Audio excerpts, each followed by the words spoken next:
Turkey's foreign minister, who is joined by The Guardian's diplomatic editor, Patrick Wintour. Welcome to you both.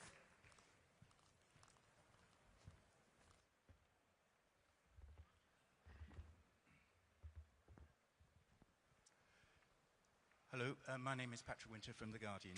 And I've got very strict instructions to have a very brief introduction because we're slightly short of time. And so, unless you're in the wrong room, you probably all know the gentleman opposite me is His Excellency Hakan Fidan.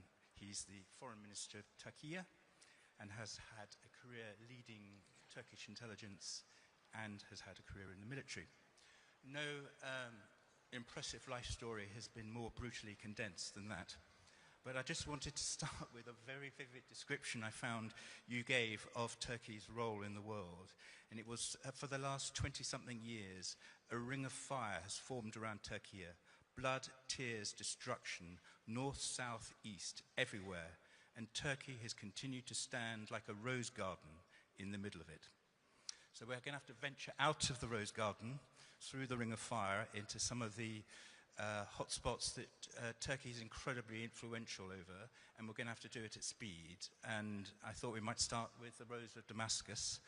And it was here, obviously, a year ago that I saw a man who had the hand of history being thrown upon it as we learnt of all those developments so fast inside Syria.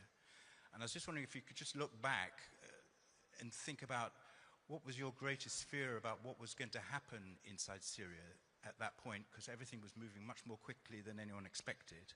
And secondly, whether some of your worst fears have been,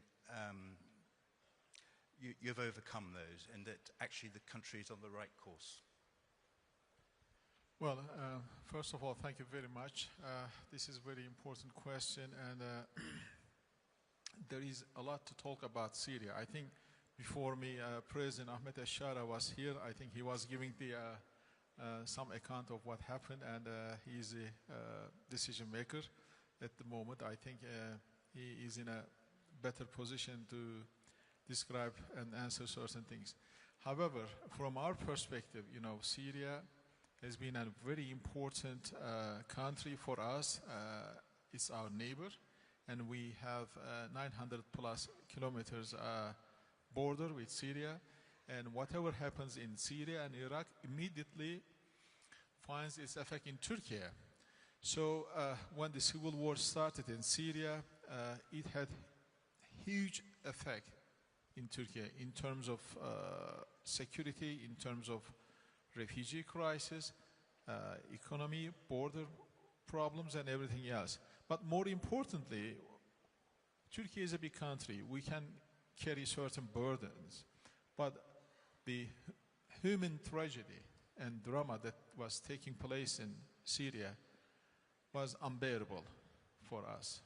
That's why President Erdogan instructed open door policy to allow the people who were just, you know, running away from the cruel Assad regime.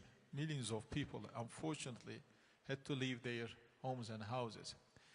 And plus, Assad was assisted by Russians, Iranians, big time. And so in 2016, 17, those years were very difficult ones. And the Western community, they came to a position where they stopped assisting Syrian opposition. And Turkey and Qatar, we were left alone in support of the Syrian opposition.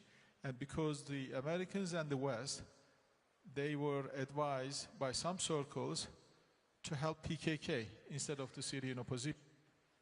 Anyhow, that's another story to tell.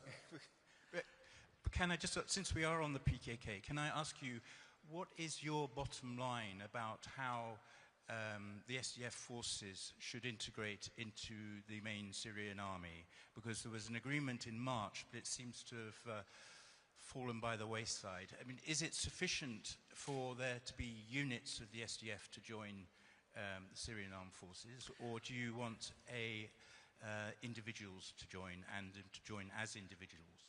Well, there are two parameters. One is what the Syrian government is requesting from this process, what they are actually looking at as an important security subjects.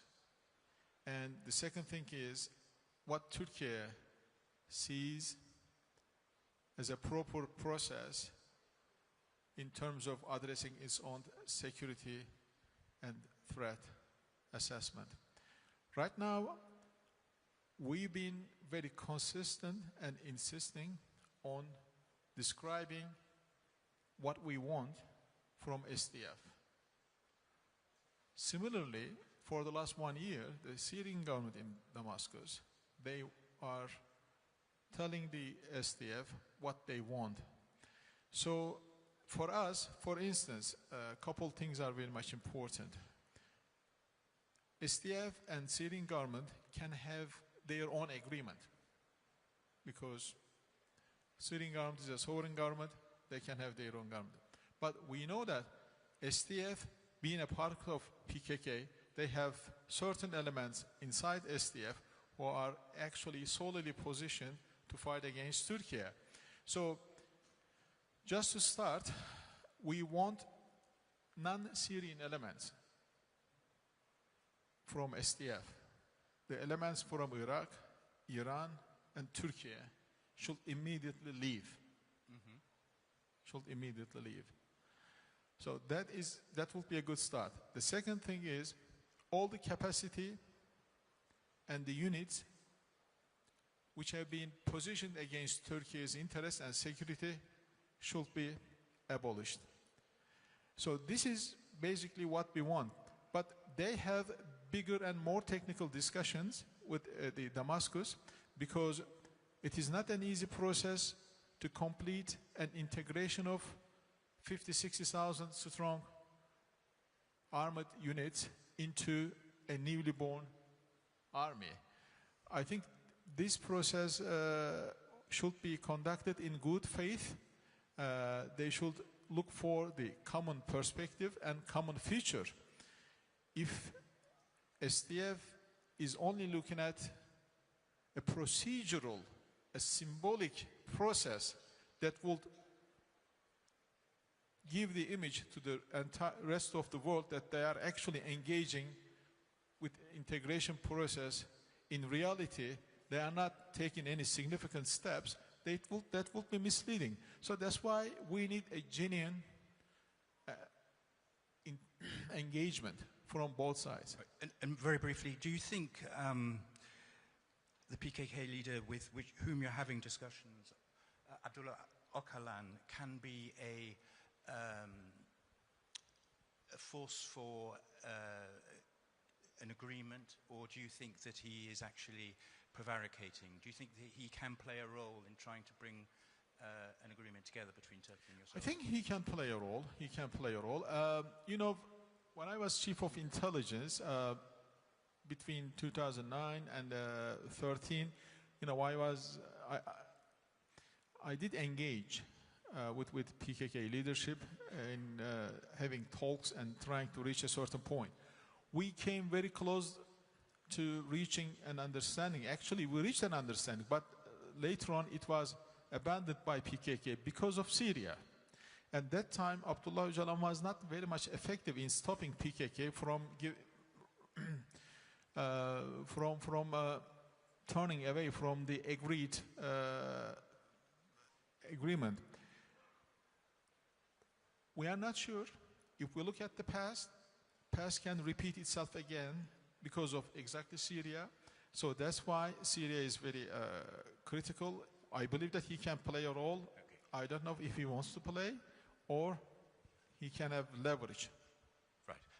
Last question on Syria, which is just the issue of Israel. Are you hopeful that Donald Trump is going to tell Benjamin Netanyahu to take all his troops out? Or do you think that the Americans will accept this idea of a buffer zone? I think at some point President Trump should have a very substantial phone conversation with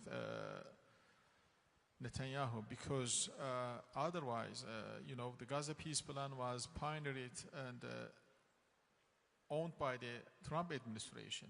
So we helped them a lot.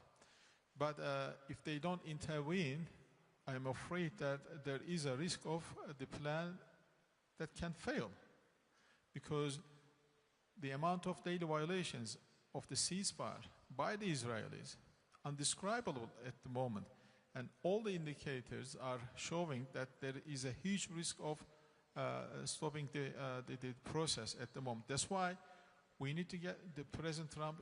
I think he's going to have a good discussion with Netanyahu. He's due to have a discussion before the end of the year. You said earlier at the session that Turkey was ready and willing to help in terms of the International Stabilization Force. Is it true, be frank, that Israel's vetoing your involvement? Mr. Netanyahu doesn't hide it. He, a couple times stated openly that he doesn't want to see the Turkish troops there. But the Egypt and Israel, by the provision of the UNSC resolution, should be consulted before. And do you think there are other countries such as Indonesia that won't join the force unless Turkey is involved? Well, they want us to be part of the ISF because they know that we can play a leading role and we can really make their life easier in terms of getting more legitimacy and support from their public.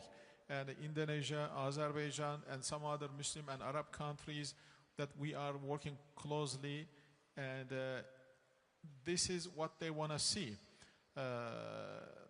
for their troops to be sent.